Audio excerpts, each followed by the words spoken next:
All right, we're back. We're back. Sorry about that. Um, I lost my train of thought now. I think I was mentioning riding around my high horse, thinking I'm better than everyone. Whatever. No, not. That's not the case at all. I realize that I'm only an asset to particular people that have a particular mindset and set of ideals and goals in life, and if those don't align with mine, then so be it. I mean, that's cool with me. No sleep lost over on this side, and you should feel the same way. We I know we all run around wanting to be liked and loved by everybody, and that's a good way to conduct yourself if you want to be successful and amicable in your casual and serious relationships. But it's not very healthy. It it kind of means you're still struggling with confidence, I guess, in yourself, your decisions, your abilities, your thoughts, your actions. So you're seeking out approval from strangers and individuals that really have no bearing whatsoever on your fucking gig. So uh, we're gonna take another break and do a little sanding. Right back at you.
All right.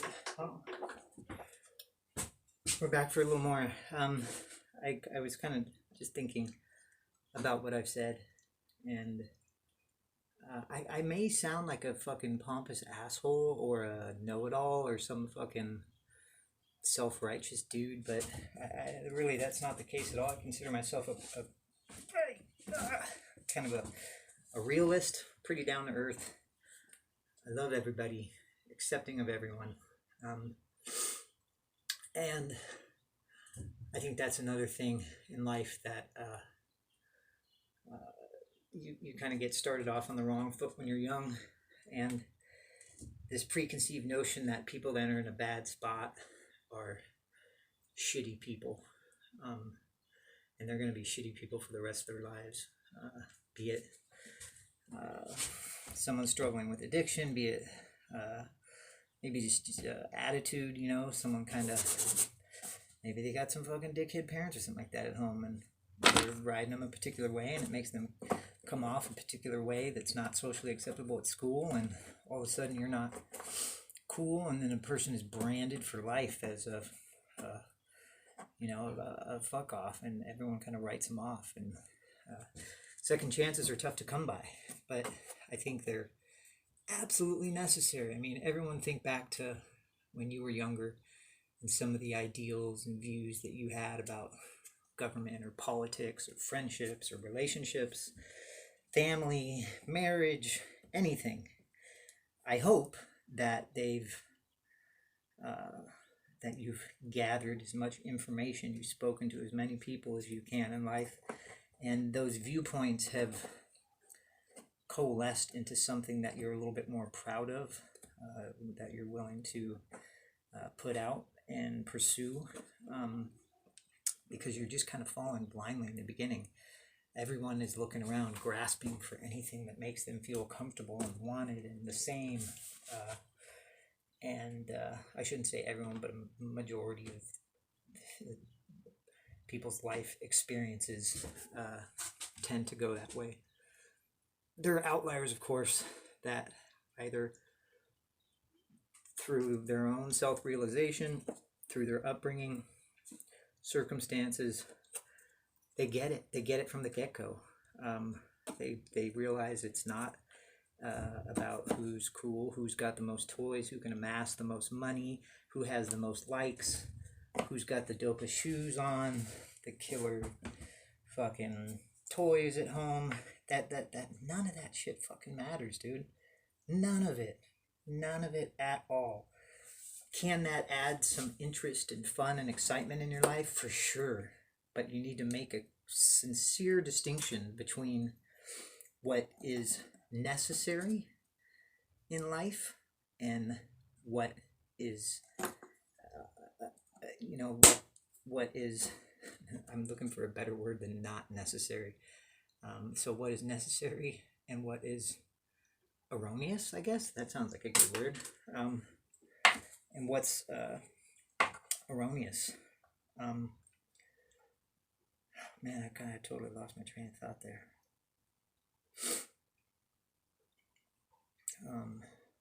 Let's see where we're getting at.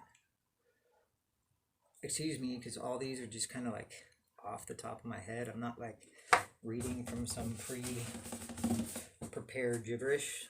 I just kind of come in here, turn on the camera, and fucking chit chat with you guys. Hopefully, now that everyone has some time on your hands, you can take a few minutes and waste your time listening to my content that will probably, now that I've said it, have absolutely no bearing whatsoever on your future, and you should probably write me out of your life because I'm not an asset. But like I said, I can deal with that.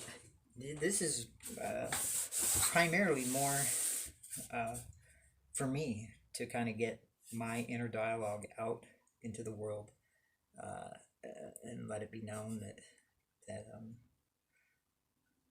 not everyone that maybe looks like me or dresses like me or does things like me sit around and fucking smoke weed all day. And I've got nothing against weed. I particularly enjoy the marijuana, but we're still productive citizens. I think we've gotten past that with all the fucking pot shops open and parents smoking weed now. I think kids, I know if I was a kid, I would not be interested in marijuana. I'd be like, dude, that's fucking lame. My dad smokes weed. That's not cool. You know, it's become the like alcohol of my generation. We weren't a big drinkers. I mean, everyone drank to party a little bit, but we were the big drug generation because our parents were into them a little bit, kind of, but I don't think they fucking got into them like people that I know in my generation. And it's unfortunate because not a lot of good comes of them latter in life or even immediately. But humans have a innate desire to change their consciousness, which in turn changes their perspective or outlook on life. And that feedback of new and different, your body uses that in a way. Things become addicting for a reason, because your body is trying to tease out if this new input or data that it's gathering is useful, and possibly going to be incorporated into its new standard of living. Your body doesn't know, your mind knows, but your body, when you consume these foreign substances, your body, it is instigating changes that your body can't necessarily do by itself. Now I say that with a caveat, because drugs don't, they themselves aren't the mind altering substances that we think they are. They just facilitate what our mind and body can already do, but don't do or can't do without these foreign substances, and probably for good reason. You know, we've had a little bit of time to progress as humans, and it seems like that has always been an issue, that sobriety or the consumption of alcohol or drugs or mind-altering substances provides a relief. It provides some insight. It provides some out-of-the-box perspective. It provides some experiences that we have difficulty generating naturally. But these drugs, they themselves don't cause these changes. They just facilitate pathways and molecular mechanisms inside of your body and accentuate them in ways that are novel to us and cause sensation, emotion, experience that is new to us, because certain pathways are either being blocked, certain pathways are either being activated, hyperactivated. There's all sorts of mechanisms that happens at the neural level with receptors and reuptake inhibitors, and we have signaling between neurons that happens with neurotransmitters, and these neurotransmitters are more often than not the affected component of your biology that when changed causes the typical feelings and sensations of drugs or foreign substances that are introduced to the body and consumed. So we can do it all. Basically, what that means is we can do all of these things ourselves without them, but we just don't have the power or the control to do it yet. Some people do. There are some individuals that possess, profound abilities to withstand cold, like Wim Hof, to withstand pain. Our body has one of the most resilient mechanisms for dealing with pain, and I'm sure everyone has dealt with it and has seen some crazy shit. People fucking lopping their arms off, breaking shit, getting broken off big time, and these individuals can still function immediately after the incident I'm talking about, because your body goes into a sort of state of shock. You go into instant pain relief, and you get a hyper fucking increase in